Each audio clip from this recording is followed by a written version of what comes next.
Mais je peux vous assurer, jeunesse, que lorsque nous nous retrouvons dans les couloirs, ces mêmes chefs d'État nous disent « Vous êtes sur la bonne voie, c'est ce qu'il faut faire pour que l'Afrique puisse s'en sortir. » Alors, nous leur posons des questions à savoir pourquoi vous ne faites pas comme nous, pourquoi vous ne nous accompagnez pas.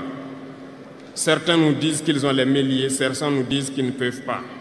Chers aînés, chefs d'État africains, du haut de cette tribune, donc, je souhaiterais dire que les peuples africains sont les peuples les plus pacifiques. Lorsque vous reconnaissez un tort, il faut le dire au peuple. Que nous n'ayons pas peur demain de sortir et dire au peuple « Nous nous excusons, nous avions été compromis, nous avons des biens mal acquis, on nous a compromis par plusieurs choses et que nous demandons pardon et nous revenons sur la bonne voie. »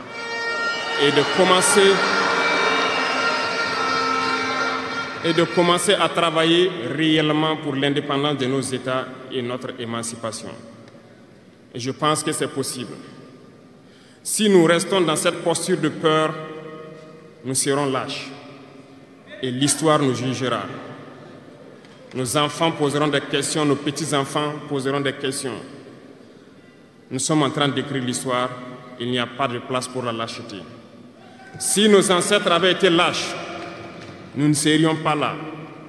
Souvenez-vous, je vous prends un exemple des peuples Bamileke et Bassa, je veux parler des Camerounais. L'Union des populations du Cameroun, qui depuis les années 50 a commencé une lutte implacable contre les colons. Mais ils ont été massacrés. Les armées coloniales françaises en son temps ont déversé des bataillons d'infanterie, des chars, des hélicoptères, ont anéanti des villages entiers. Les tortures les plus inhumaines ont eu lieu en cette période. Vous pourrez faire des recherches sur ce qu'ils appelaient la balançoire ou le bac à ciment. Des centaines de milliers de populations ont été décimées ainsi en Afrique parce qu'ils ont osé demander aux colons de quitter leur terre. Ça a abouti à une guerre civile qui a duré plusieurs années. C'est pour dire que des gens ont osé, ont affronté à main nue les impérialistes pour que nous soyons là.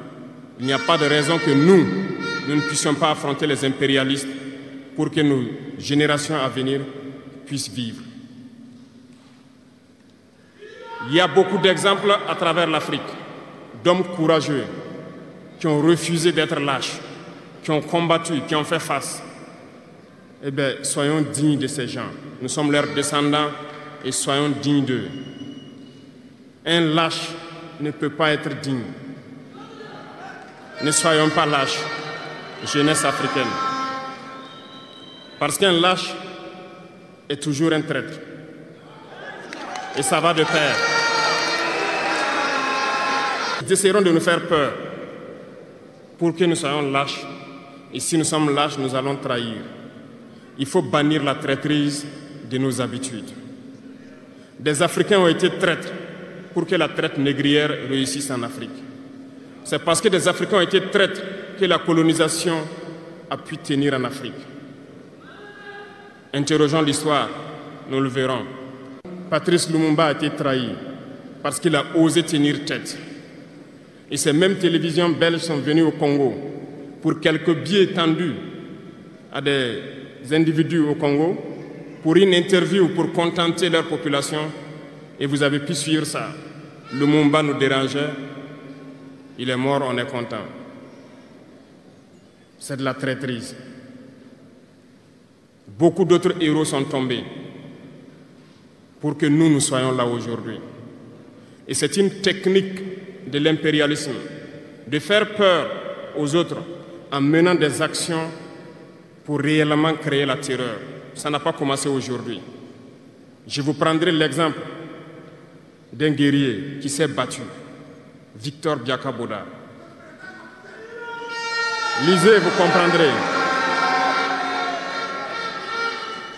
Il est issu d'une famille de chefs, pas de la chefferie donnée par le colon. Il était un enfant digne. Il a fait ses études au Sénégal. Il est venu médecin en Guinée et lorsque le RDA a été créé, il a rejoint la Côte d'Ivoire pour mener le combat contre les impérialistes, contre les envahisseurs, contre le colon.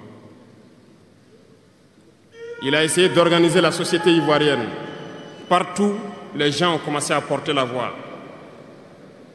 Il y avait en son temps un général Péchou qui a fait massacrer les populations ivoiriennes pour que jamais cet esprit de liberté ne puisse germer. Il a continué son combat aux côtés de Félix Houphouët-Boigny. Ils ont lutté, mais le plus virulent était Victor Biakaboda. Il représentait une menace pour les impérialistes. Qu'ont-ils fait? En plus de massacrer les populations qui manifestaient, un soir, ils l'ont tué de manière atroce à côté de Boisflé. Quelques heures après, lorsque les populations de Dimbokro ont entendu l'assassinat, ils ont marché, ils ont manifesté, ils ont été massacrés par l'armée coloniale. L'histoire est têtue, les faits sont là. Après sa mort, qui a fait peur à Félix Houphouët-Boigny, ils l'ont appelé et il dit « Si vous continuez la lutte, vous connaîtrez le même sort ». Il a eu peur et il s'est rallié à l'impérialisme. Il a été nommé ministre en France et plus tard il est venu prendre les rênes de la Côte d'Ivoire. Et ils l'ont utilisé pour éliminer beaucoup d'autres personnes qui osaient lever la voix. Et je pense que Thomas Sankara est un bel exemple.